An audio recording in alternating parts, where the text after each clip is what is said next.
Welcome guys, a short video sharing with you my experience of my very first real-world IFR flight together with Keith Smith, the CEO of PilotEdge, as you all well know. Boy, that was something else. My primary goal was not just to make a proper video of that flight.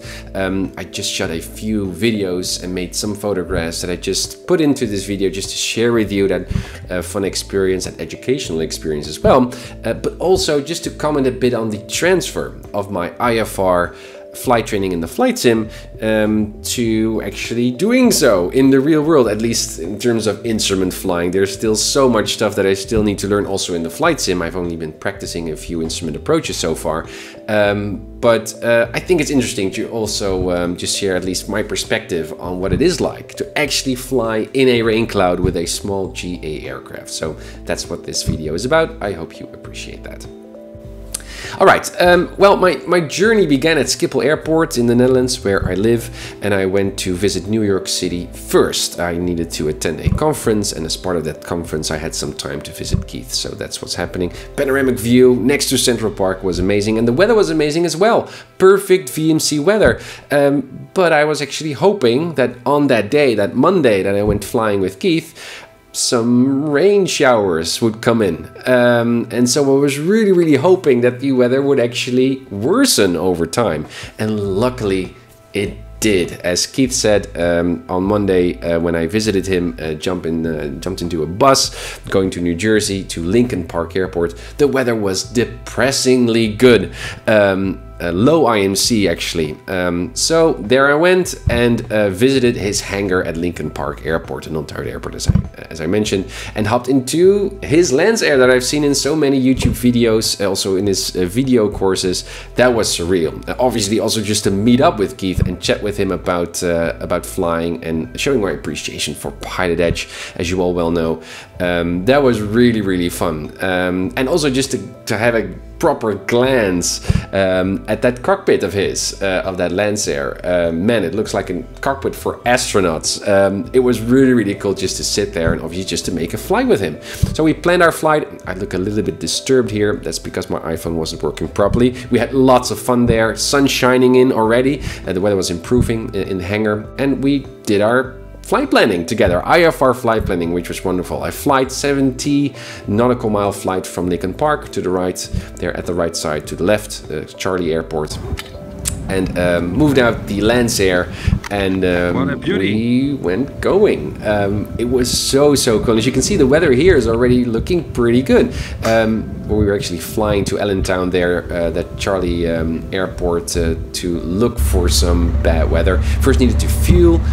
And there I was sitting next to Keith over Lincoln Park, that so many of you are already familiar of, at least me, looking at many of those YouTube videos where Keith was flying.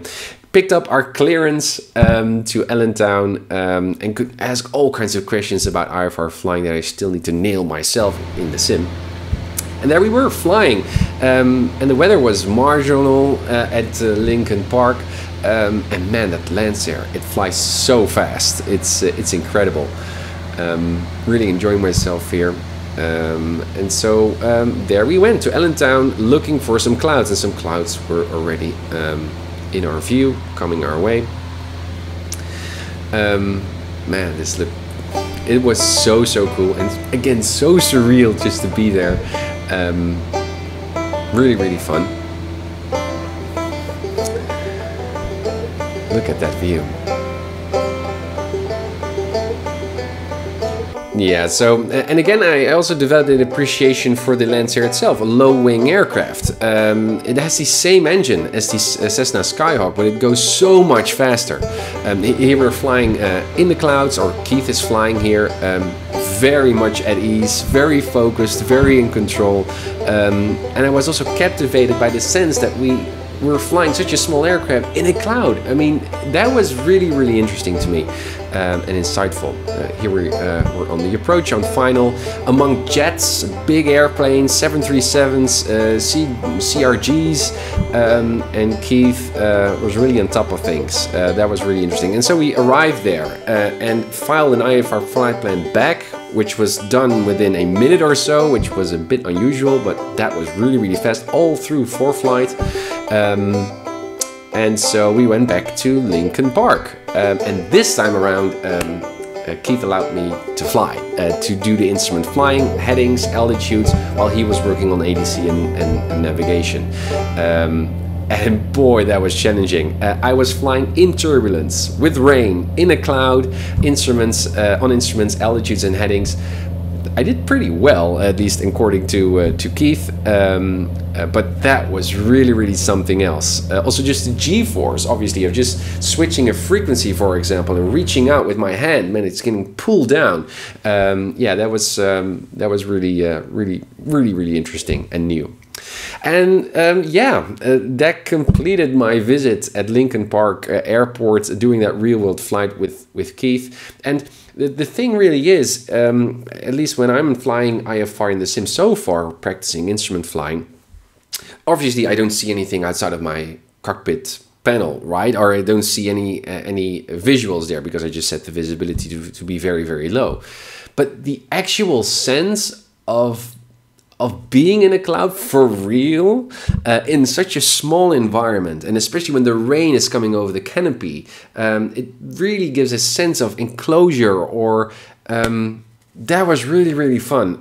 It didn't faze me at all. I was actually getting more excited by the minute. Also the turbulence, I wasn't really that much aware of, obviously also not in the sim, but just being dropped down several feet. We had quite some moderate turbulence there while we were in the clouds, and I was trying to hold my altitude and headings. You really need to be focused and already mastered your instrument flying skills before you can even attend to comprehending the stuff that ATC is telling you to do, thinking ahead about your flight planning and stuff. And that was really, really, really insightful to see how well Keith was thinking ahead, and he was on top of his game, and he knew exactly what was going on. It was also a bit of a familiar flight for him in this case, but still, it wasn't. He didn't even not only follow a flow in terms of checks, just flying the airplane, but in the same way he had a flow for his setting his comm radios, his navigation, thinking ahead, briefing himself on the plate.